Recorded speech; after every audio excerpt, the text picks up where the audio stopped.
को आपकी स्क्रीन्स पे नजर आएंगी और कुछ बड़े बड़े आंकड़ों के साथ। तो पहले है इन्फोसिस। अमरीश के पास चलेंगे इस पे और मानस आपके पास आऊंगा। चार्ट आप रेडी रखना। ये तो हेडलाइन में आंकड़ा बड़ा डराने वाला था। इतना कैश बचा है इनके पास कि नहीं बचा? 32,000 करोड़। हाँ। आशीष, वाकई में बड़ा अमाउंट है। और इनको डीजीजीआई की तरफ से, कर्नाटका स्टेट गवर्नमेंट की तरफ से दरअसल एक नोटिस मिला है।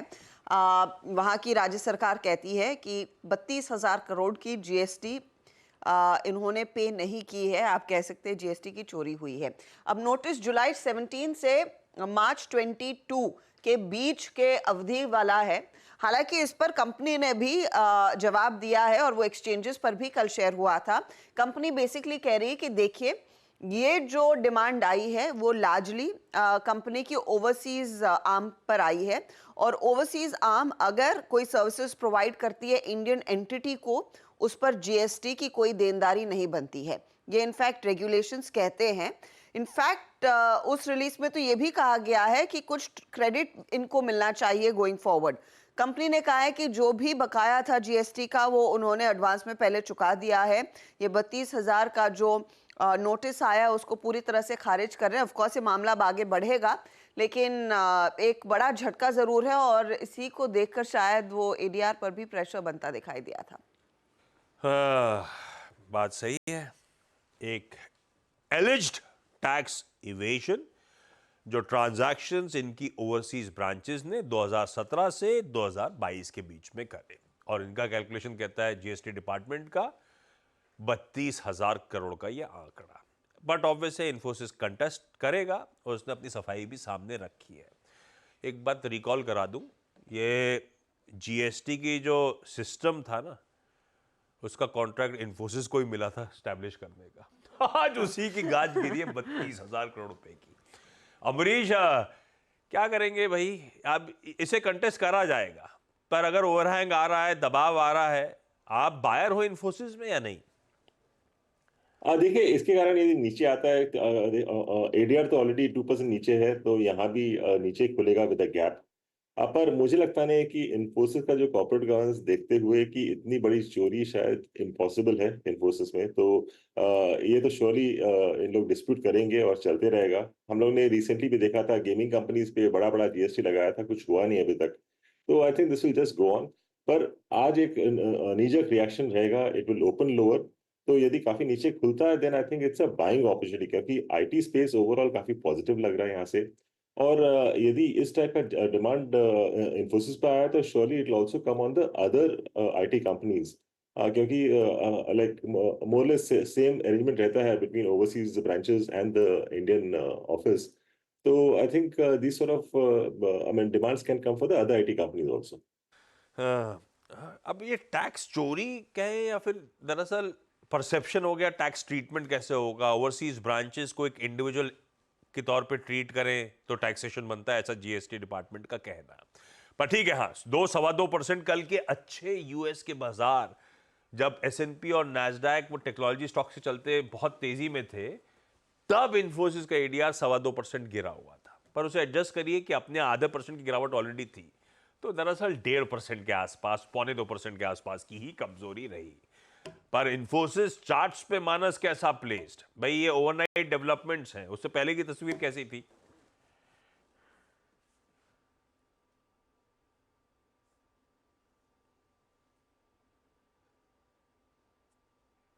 मानस, मेरे ख्याल से मानस तक ऑडियो नहीं पहुंच रहा है। सतपुते साहब, आप देख डालो इन्फोसिस, इस बीच आपने देखा जरूर होगा। या- ऋषि जी, देखिए, अगर इन्फोसिस का चार्ट देखें तो यहाँ पे न्यूज का एक इम्पैक्ट तो डेफिनेटली दिखेगा हमें चार्ट पे। लेकिन सपोर्ट कहाँ है? देखिए, अगर आप सपोर्ट की बात करें तो 10 डे में आता है इसका करीबन 1810। अगर वो टूटता है तो फिर 1770 1780 तक की जगह है। चांसेस है कि एक बार के लिए टेस्ट करें, क्योंकि देखिए काउंटर चला भी है, थोड़ा कूल ऑफ होना भी जरूरी है, और सामने न्यूज भी है। तो आज अगर 1800 1780 अगर इस लेवल को ये सस्टेन करता है, रिस्पेक्ट करता है, तो फिर हम इसमें एक पुल बैक ट्रेड करेंगे। अदरवाइज फिलहाल के लिए इस न्यूज को डाइजेस्ट होने देंगे। हाँ, एडजस्ट होने दीजिए, कोई जल्दबाजी नहीं है, वॉच आउट करेंगे। और इन्फी के इस केस पे तो मेरे ख्याल से पूरे आईटी सेक्टर की नजर रहेगी, और शायद आज के दिन नैस्कॉम का स्टेटमेंट भी सामने आ रहा होगा, क्योंकि अगर इन्फी के लिए इस तरह का इंटरप्रिटेशन होगा तो ये सब पे गाज गिर जाएगी। तो इसीलिए इंपॉर्टेंट हो जाता है ये केस। दूसरा, यहां 32,000 थे तो कहीं बुरे इससे कम नहीं, 17,000 करोड़ का वहां पे भी मामला सामने है, लेकिन वो है टाटा स्टील, जिसके नंबर्स पर रिएक्ट करना है। सेठ साहब, आप चार्ट रेडी रखो टाटा स्टील का, आता हूं आपके पास। नंबर्स कैसे और अपडेट्स क्या? नतीजे इन लाइन है आशीष, यहाँ पर ज़्यादा कंप्लेंट्स है नहीं। इनफैक्ट एक बड़ा जो पॉजिटिव है कि इनके यूरोप ऑपरेशंस में, स्पेशली नेदरलैंड्स के बिजनेस में एक टर्न अराउंड देखने को मिल रहा है। मुनाफा 75% बढ़कर आया, 950 करोड़ था, लेकिन एक एक्सेप्शनल आइटम आया तो 919 करोड़ के आसपास। रेवेन्यू थोड़ा सा फ्लैट रहा है इस पर्टिकुलर क्वार्टर में। आप देखिएगा ऑपरेशनली कंपनी ने क्या डिलीवर किया है। तो यहाँ पर एबिटा में करीब 29% तक की ग्रोथ है और मार्जिन्स बढ़कर 12.2% के आसपास आए हैं। अब आते हैं बारीकियों में। इंडिया बिजनेस लगातार बेहतर परफॉर्म कर रहा है। एक्सपेक्टेशन थी एबिटा पर टन के लिहाज से 1340 रुपीस प्रति टन कंपनी डिलीवर करेगी, लेकिन यह आंकड़ा इनफैक्ट आया है 667 रुपीस प्रति टन, तो उम्मीद से बेहतर। हालांकि अगर आप पिछले बारी से कंपेयर करेंगे तो थोड़ा सा ट्रिम जरूर हुआ है, करीब 300 रुपए के लिहाज से। रॉ मटेरियल कॉस्ट इस क्वार्टर में थोड़े से कम रहे हैं। ये ट्रेंड है आपके लिए पिछले 3 क्वार्टर्स का कि बिट्टा पर टन में क्या हुआ है।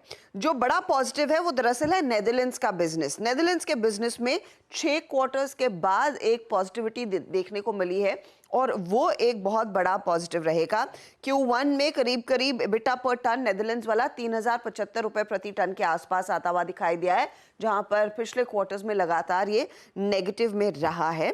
साथ ही साथ यूके बिजनेस की तरफ से अभी भी प्रेशर बना हुआ है, तो वो एक दिक्कत वाली स्थिति है। तो यूरोप में नेदरलैंड्स पहले टर्न हो चुका है, यूके का इंतजार करना पड़ेगा। कंपनी ने एक्सपेंशन अपडेट दिया है कि सितंबर 2024 यानी कि अगले महीने, हम अगस्त में आ गए हैं, 5 मिलियन टन प्रति एनम का कलिंगा नगर ब्लास्ट फर्नेस शुरू होता हुआ दिखाई देगा। वो एक पॉजिटिव है। साथ ही एक जो ओवरहैंग रह सकता है कंपनी के लिए, वो है दरअसल जो सुप्रीम कोर्ट ने कहा था हाल फिलहाल ही, इसी हफ्ते शुरुआत में खबर आई थी कि स्टेट्स के पास अथॉरिटी है कि वो मिनरल राइट्स पर टैक्स वसूल सकते हैं। अब उस पर फाइनल फैसला आना बाकी है। हालांकि इसके मद्देनजर कंपनी ने 17,300 करोड़ की प्रोविजनिंग कर रखी है कि अज्यूमिंग इनके कुछ राज्य जहां पर कंपनी माइनिंग करती है वहां पर कुछ बकाया सामने पेश किया जाता है, तो उसके लिए एक बफर तैयार किया गया है। उस पर ऑफ कोर्स और खुलासा कंपनी का मैनेजमेंट हम श्योर करेगा जब उनसे बातचीत करेंगे आज हम, लेकिन ये एक और चीज है जिस पर नजरें होनी चाहिए। हाँ, ये इशू आ गया। नंबर्स तो खैर इनलाइन टाइप्स हैं, थोड़ा बहुत अगर बीट दिख रहा है तो नीदरलैंड्स का कारोबार है, वो अच्छा ही करता है, पिछले कई क्वार्टर्स हाईलाइट है। डेट बढ़ रहा था, 77,000 करोड़ वाली डेट बढ़ के 82,000 करोड़ पे पहुंच गई थी वर्किंग कैपिटल रिक्वायरमेंट्स के चलते, और ये आ गया ऊपर से 17,300 करोड़ रुपए का मामला। अगर तो सुप्रीम कोर्ट फाइनल नोट दे देता है, स्टेट्स लिवाई कर सकते हैं टैक्सेस, मिनरल टैक्सेस, तो और रेट्रोस्पेक्टिवली कर सकता है जो ओडिशा सरकार चाहती है, तो 17,300 करोड़ रुपए लगेंगे, जिसके लिए इन्होंने प्रोविजनिंग करी। नंबर्स इनलाइन और ये एक्स्ट्रा प्रोविजनिंग थोड़ा सा कंसर्न, तो मूड तो थोड़ा ठंडा ही है। पर चार्ट्स पे सेठ साहब कैसा प्लेस्ड भाई टाटा स्टील? जी आशीष जी, टाटा स्टील का अगर स्ट्रक्चर देखें तो 157 158 के आसपास एक इसका स्ट्रॉन्ग सपोर्ट है। स्टॉक हमेशा इन लेवल से एक रिवर्सल दिखाता है। रिसेंटली भी हमने देखा कि स्टॉक वहां पे एक बेस बनाने की कोशिश कर रहा है, आरएसआई के साथ एक डाइवर्जेंस है वहां पे। तो 157 158 जब तक इंटैक्ट है, स्ट्रक्चर इज पॉजिटिव। लेकिन अगर इमीडिएट शॉर्ट टर्म का देखें, फॉलिंग ट्रेंड लाइन का यहाँ पे ब्रेकआउट है, लेकिन कंफर्मेशन तब आएगा जब ये अपने सारे की मूविंग एवरेजेस के ऊपर ट्रेड करे। तो 168 के ऊपर अगर ट्रेड करता है, स्टेबलाइज करता है, तब यहाँ पे एक बाय कॉल बनता है with stop loss of 162 and targets of 178। तो थोड़ा सा result reaction first half an hour to one hour तक टाटा स्टील का थोड़ा देख लेना चाहिए। रुकिएगा, फर्स्ट हाफ में देख लीजिए किस तरह से रिएक्शन आ रहा है इस कंपनी का, रिजल्ट्स प्लस ये एडिशनल प्रोविजनिंग के जो अपडेट्स आए उसको देखते हुए। निफ्टी का एक नंबर टाटा स्टील और दूसरा कोल इंडिया, ये दो ही निफ्टी के नंबर्स पे हमें रिएक्शन देना है। कोल इंडिया की चार्ट्स रचना जी आप रेडी रखिए, आता हूं आपके पास। नंबर्स कैसे लग रहे हैं रचना? कोल इंडिया के केस में भी परफॉर्मेंस डिसेंट है आशीष। प्रॉफिटेबिलिटी में करीब 4% तक का इजाफा देखने को मिला। 10,944 करोड़ का ये फिगर है। 1% के आसपास कंपनी के रेवेन्यू में इजाफा देखने को मिला है। इबिट्टा लेवल आप देखेंगे तो 5.5% बढ़कर आया, लगभग 14,339 करोड़ पर। मार्जिन्स बेहतर दिख रहे हैं, 39.3% के आसपास के मार्जिन्स हैं। यहाँ पर भी रियलाइजेशन पर टन अगर आप देखिएगा 1671 रुपए प्रति टन है, जहां पर पिछले क्वार्टर में 1769 रुपए प्रति टन था। तो वहां पर हल्का सा डिप देखने को मिला है, लेकिन नंबर्स अच्छे हैं। अच्छे हैं। बाजार जो उम्मीद कर रहा था उससे बेहतर, पर इसका लॉन्ग टर्म चार्ट कह ही रहा है बढ़े चलो बढ़े चलो। रिकॉर्ड हाई दड़ी चले चले आ रहा है, गजब के मूव्स हैं। रचना जी, तेजी करोगे क्या स्टॉक में? जी, कोल इंडिया में तेजी कर सकते हैं अगर ये काउंटर 525 के ऊपर निकलता हुआ दिखाई दे, और वो मेरे हिसाब से होना चाहिए। तो 525 के ऊपर जब ये निकलेगा तो 518 का ऐसे लगा कि इसको लॉन्ग कर सकते हैं फ्यूचर्स पे, और 540 एंड 50 का टारगेट लगा सकते हैं। जो लोग ये ट्रेड शॉर्ट टर्म और मीडियम टर्म के लिए है। अगर आपको पोर्टफोलियो में ऐड करना है, ऐसी कोई बात है कैश लेवल पे, तो उसके लिए थोड़ा इंतजार करना चाहिए, क्योंकि लॉन्गर टाइम फ्रेम में थोड़ा ओवर स्ट्रेस्ड है। ओके, वायदा के कल आने थे 6 नंबर, 5 आ गए थे, मतलब एक ही रह गया था bank of Baroda. Bank of Baroda ही रह गया था। हाँ, सारे आ गए थे आशीष एक्चुअली, और उस पर हम रिएक्ट भी करते हैं। बैंक ऑफ बरोड़ा, मानस के पास आवाज जा रही है अब क्या?